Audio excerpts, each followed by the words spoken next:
What time was it where he is? It's not. Shawanda.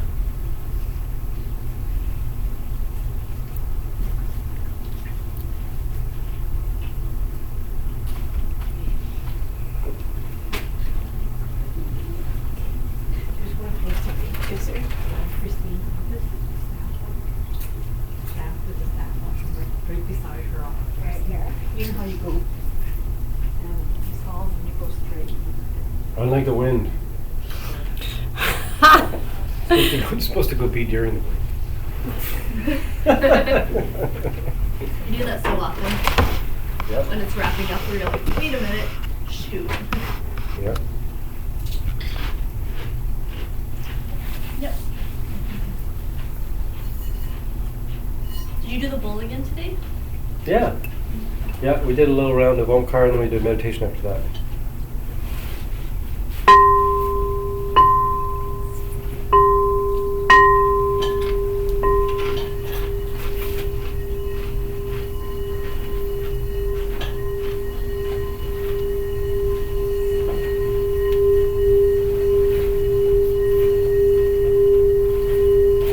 No,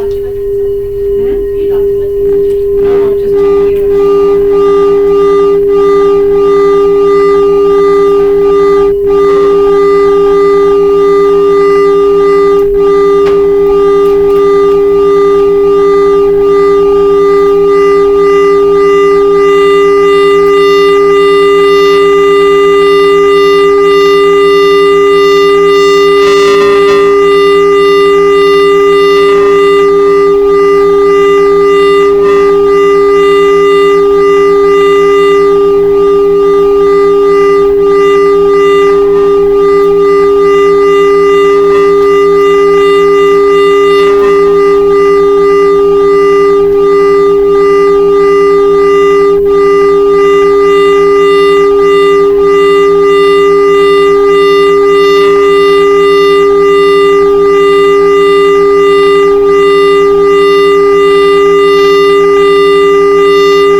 So, middle way consequence group.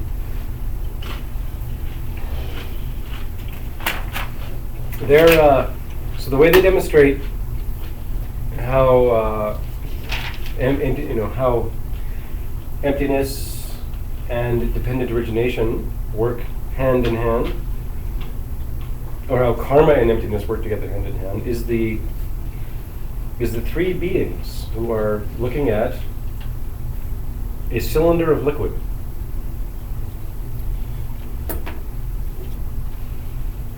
Or we can say a glass, just to make it simple, a glass of clear liquid. A glass of liquid. They're sitting around a table playing poker. Someone comes in and drops some liquid in the table. And each being sees something different. The three beings that are there, one of them is a human being, one of them is a craving spirit, one of them is like tantric goddess, tantric deity or something like that. One of them has the karma to see themselves as a craving spirit. One of them has the karma to see themselves as a human. One of them has the karma to see themselves as a tantric deity. They're both, all three of them are looking at one object.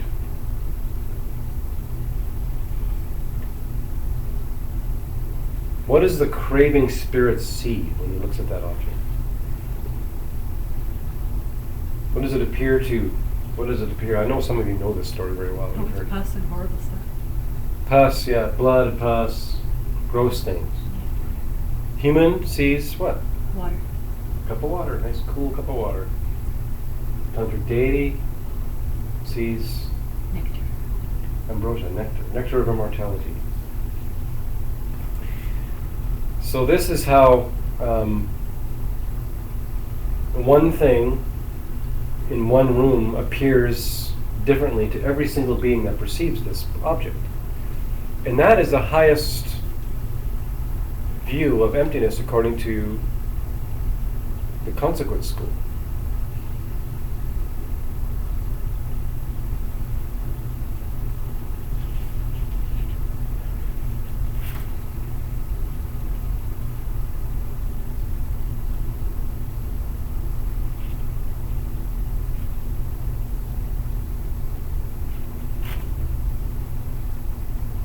They even say that the craving spirit might actually see it as water for a moment, but when they go to reach for it to actually imbibe in it, it just instantly turns into something disgusting.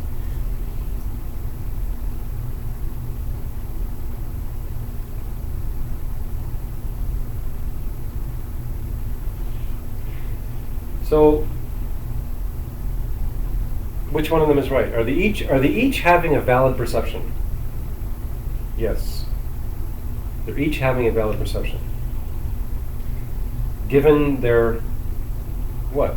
Their karmic circumstance, right? Each one is having a valid perception. Are any of them having a correct perception? Mariska's saying yeah. Joyce is saying yeah. Which one of them do you think is having a correct perception? Tantric deities, probably. Probably the tantric deity. Probably the tantric deity has seen emptiness directly, probably a long time ago, and is very aware that this thing, although it appears to them as ambrosia, nectar, they also understand why it is appearing that way. The other two, probably not. They're probably having valid perception, but not correct.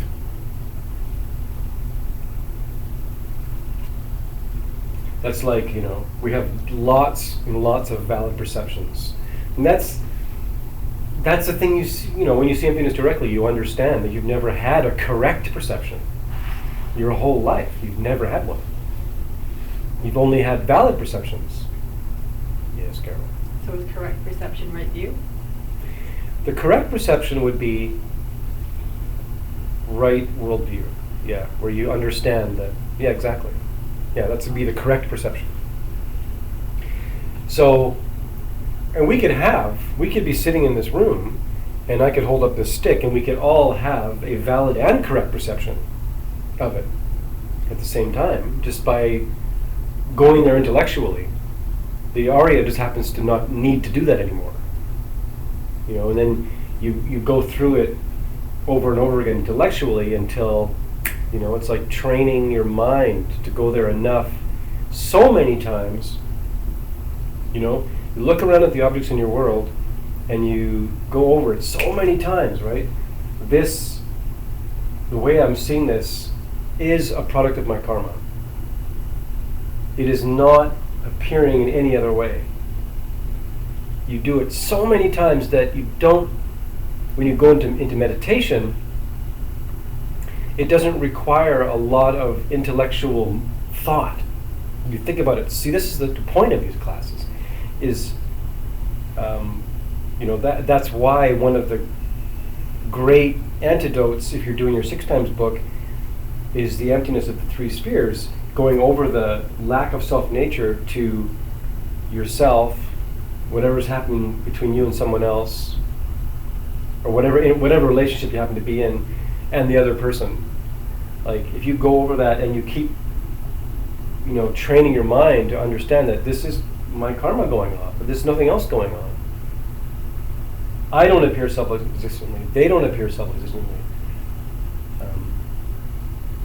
You can do that with anything. You give a homeless person who appears to be homeless a loonie, and you just go, wow, okay, here I am, seeing myself as a normal human with this golden loonie, which I am prescribing meaning to, which has a certain value to me, which would be different to them. And then all you think about this person who's apparently homeless. And why do you think they're homeless? Because they're sitting on the street. And then you say, well, could they be an enlightened being? Maybe. But it's like Zongzar Rinpoche says, until you're a totally enlightened being, you're just generalizing. You're always guessing. Until you're a totally enlightened being, there's always some kind of guesswork going on. But if you recognize the truth of that, then over and over and over, then when you sit down in meditation and you start thinking that, I'm having a good meditation, and then you think you're having a good meditation because you sat down. Oh, I'm having a good meditation because I'm finally sitting straight. I'm having a good meditation because, I got enough sleep. And then you start feeling some bliss in your body, and you're thinking, oh, I'm feeling this bliss because I'm meditating. That's all wrong view. And it's like, and that may create the habit, which is awesome. We need that habit. Sit down again and again and again. I want more bliss. I want more quiet. But if you think, wow, I'm experiencing meditation because I've got some virtue. I'm experiencing blissfulness meditation from some kindness I did in the past. Some beautiful thing I did for someone else in the past. Just the fact that I even have the time to sit down to meditate is because I gave someone my time.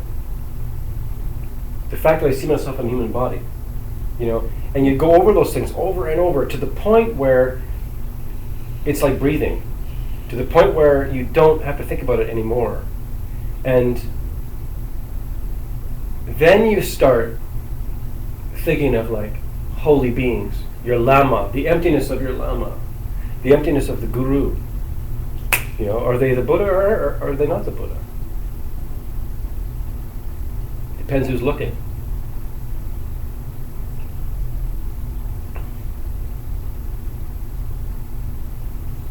Start having good feelings, and then you're starting to think, okay, well, if I'm experiencing this bliss right now from my meditation, and that bliss comes from something I did before, then I better do something about that. I better make some kind of mental offering. I better make some kind of mental offering of this bliss. I wonder how I could do that.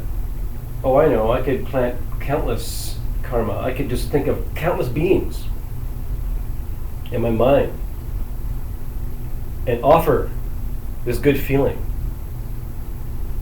to all these beings, and just see them filled with bliss. Why would I do that? I can't fill countless beings with bliss. I can't, I'm not not even a Buddha can fix someone's karma. Why would I do that? What a waste of time. Oh, wait a minute. Every movement of mind is planting virtue if I do that. Every second that goes by, I've just planted like unstoppable seeds of merit. Unstoppable seeds that will force me into the production of my own tantric deityness. Why? Because I'm the glass of water. I'm the cylinder. I'm the cylinder. I'm pus and blood. Or I'm ambrosia. Or I'm a Coca-Cola. Or I'm the last Coca-Cola in the desert.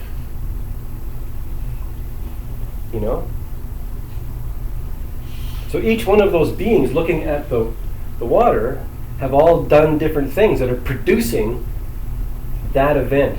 And it's valid.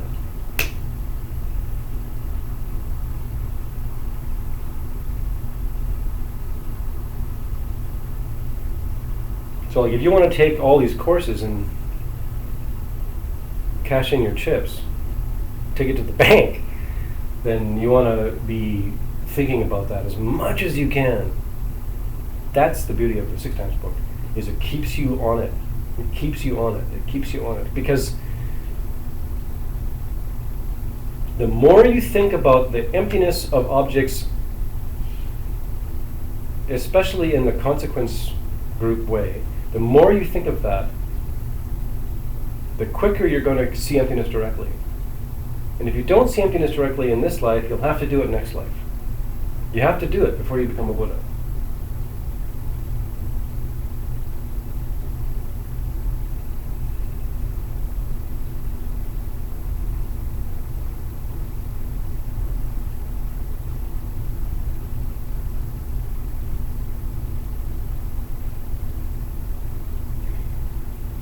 The beautiful part is it's not that hard. It's actually pretty easy. It's just training the mind to stay on it. That's probably the hardest part. It's just because it's easy to like slip away, and then you're, coming to class, but the world is calling, and I got to sort my life out, and 1 year leads to the next, and I haven't really given emptiness the full punch I could have given it. And you're stopping thinking about things as being empty, and things are appearing very self-existent, and the refuge begins to shift, and different things become important, and you'll just have to find another teacher in another lifetime, because it'll just slip away, and you'll just be gone, just be gone. It's so hard to stick on it, to stay on it. It takes renunciation. It takes renunciation. It takes believing that you can become a Buddha. It takes believing that samsara hasn't got anything to offer you other than pain. A few highs here and there, and as long as we try to make samsara less painful or sweeter, that's as long as samsara will exist in your mind.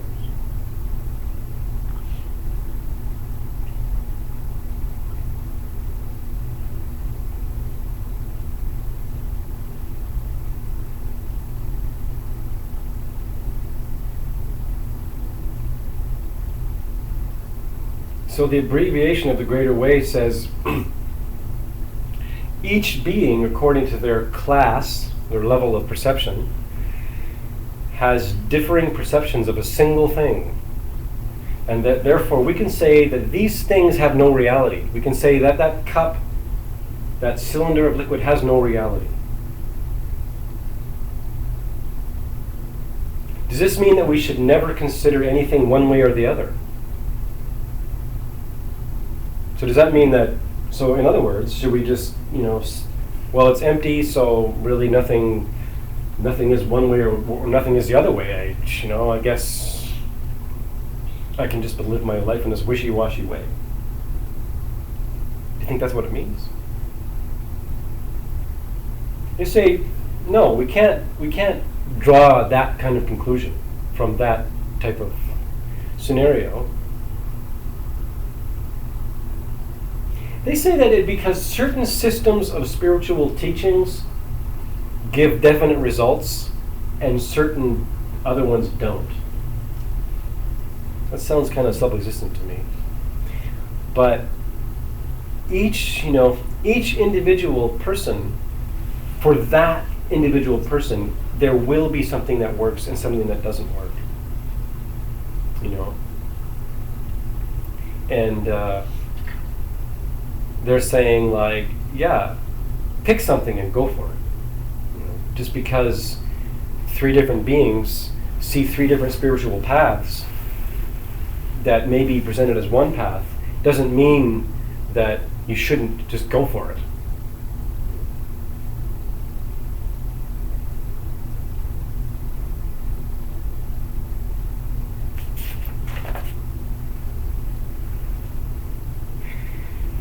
So at the end of all this, Jason Koppa gets asked, okay, well, Jason Koppa, what do you think about all this? Which of all these schools that you've now taught us all about, what's the school that you favor?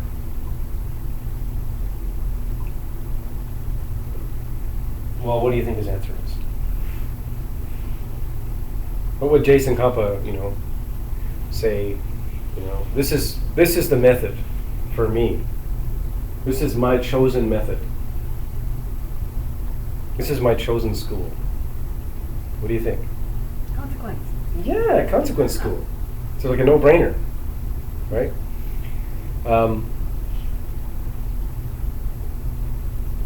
And he quotes, "Who on earth who understood these things would fail to take the system of the realized being Nagarjuna as their own?"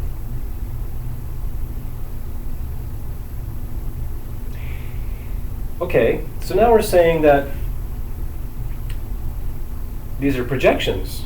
That there's a cylinder full of liquid, and each being is projecting their own version of that. Does that mean that we can make anything we want it to be? Can we just decide what our projections are going to be? No. I'm just making sure you can do your homework questions.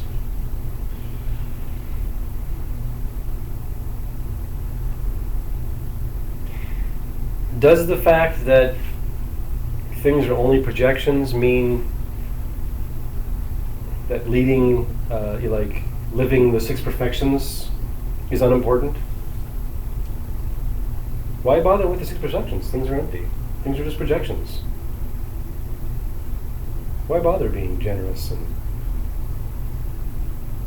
kind, having patience and all those things?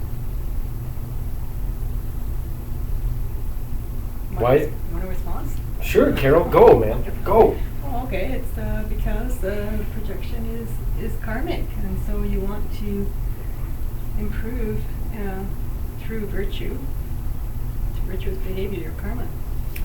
Right. So it's important.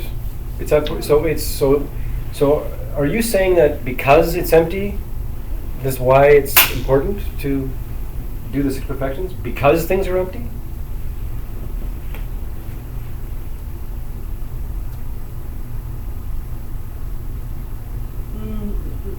No, not because. That's not what you just said? No. So you But didn't. it You didn't because- just tell me that Yeah. because things are empty, and the way we see things are projections brought upon us by our karma. That it is important to do the six perfections. It's to reach enlightenment is to perceive an emptiness. So that's just the emptiness is just your framework to work in. That is the framework you work in terms of doing, let's say, performing the six perfections. It's what you work in order to achieve your goal of enlightenment. It's a framework, and it's what you work in. Emptiness. So emptiness is a framework. It's a framework. It's your arena. It's your. Emptiness is an arena. Yeah, it's your. So what do you mean? Emptiness is like where the Canucks play?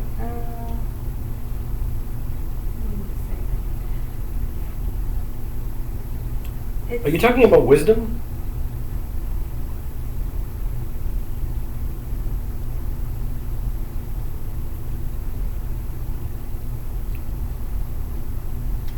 Depends what you mean by wisdom, right? But I'm just thinking, what is it? The goal is enlightenment. The enlightenment is to see is achieved through seeing emptiness.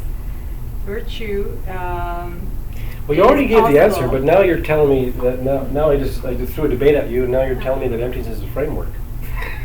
So I got to make sure that you don't think emptiness is a framework. Emptiness is a matrix. Emptiness is It's a so matrix. emptiness is a positive thing. Yeah, it's a So emptiness is not the simple lack of something. So it's a lack of a matrix then. Five.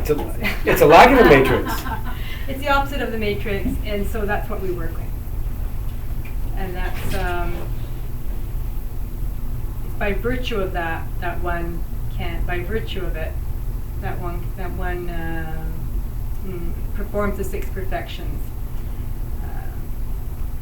So because of emptiness, you do the well. So you're saying that because things are projections, Mm-hmm. because things are only projections,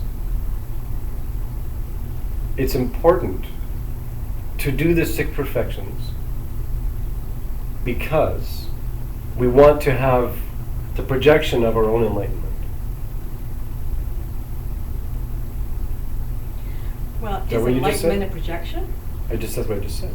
Because enlightenment is a projection. If you're a totally enlightened being, what, you're telling me you're not projecting the total enlightenment? That when you get to total enlightenment, you're beyond projections? I guess so. Let me think.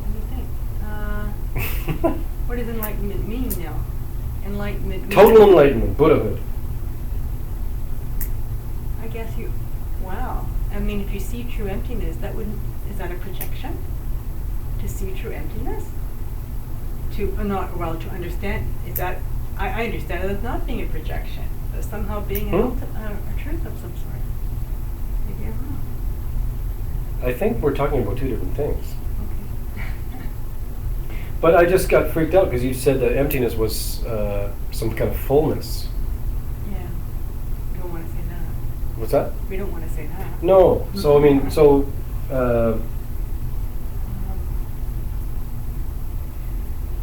But yeah. Does anybody want to debate Carol on this whole thing? Anybody want to debate Carol? No one does. I kind of like the idea of emptiness as a framework. Pardon? I kind of like the idea of emptiness as a framework, but I guess I'm thinking more about like the path of bringing your mind to emptiness again and again is a framework for that would work in concert with the 6 perfections. Right. But So Carol, did you mean the truth of karma and emptiness is your framework? The truth of karma in emptiness? Karma and emptiness. The marriage of karma and emptiness. Okay. Yes. Because if you say emptiness, I mean, if you just leave out the karma part, right? Yeah. Right? Mm-hmm. Okay. Okay.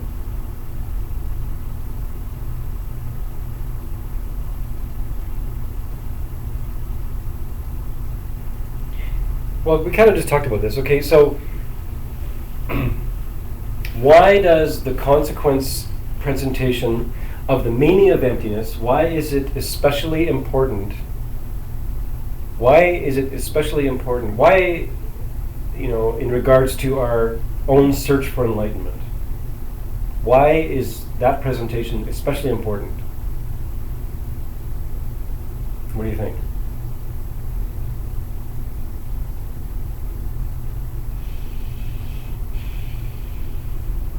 Why is that whole cylinder? Say it, anybody. because we want to see ourselves as a Buddha, and if there's anything self-existent about the way we see ourselves now, then we can do that. Yeah, that's right. Right, exactly. One last question, and then we're done. The Heart Sutra says that the real goal of Buddhism is to stop the process of aging and death through stopping our ignorance. Is this a literal or a figurative statement?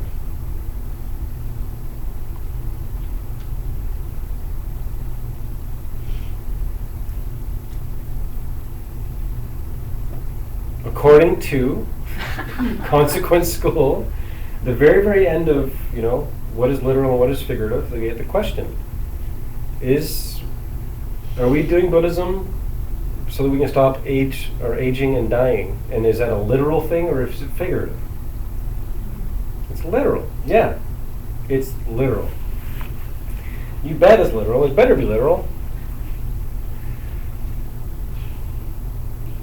And if it is literal, why haven't, if you haven't seen this, why haven't you, seen someone stop the process of aging and death? And maybe you have seen that. Maybe you're seeing it. And what if, you haven't? Does that mean that it's not true? No. No. We haven't generated the causes and conditions to be able to see it. There you go. Mhm. Boom. Mhm. Okay, that's the course right there. Yeah. So let's dedicate.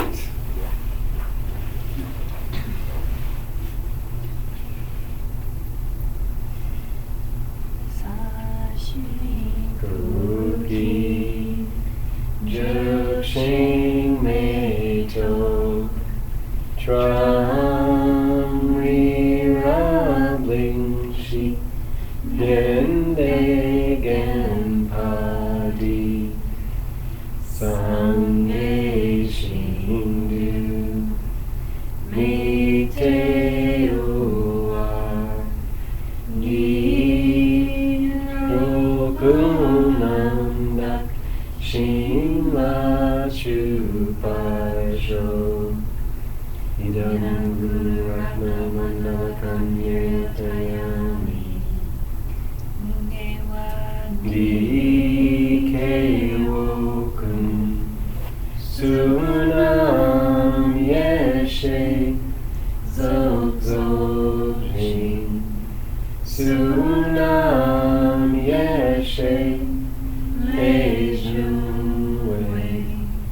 Tampar Kuni Topasho.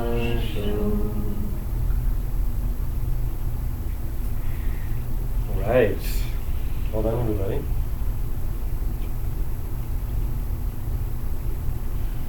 We'll just stop these. Right?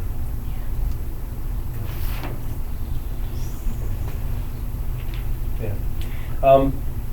So just a couple things now. So next week will be a break. We're not going to do anything next Tuesday.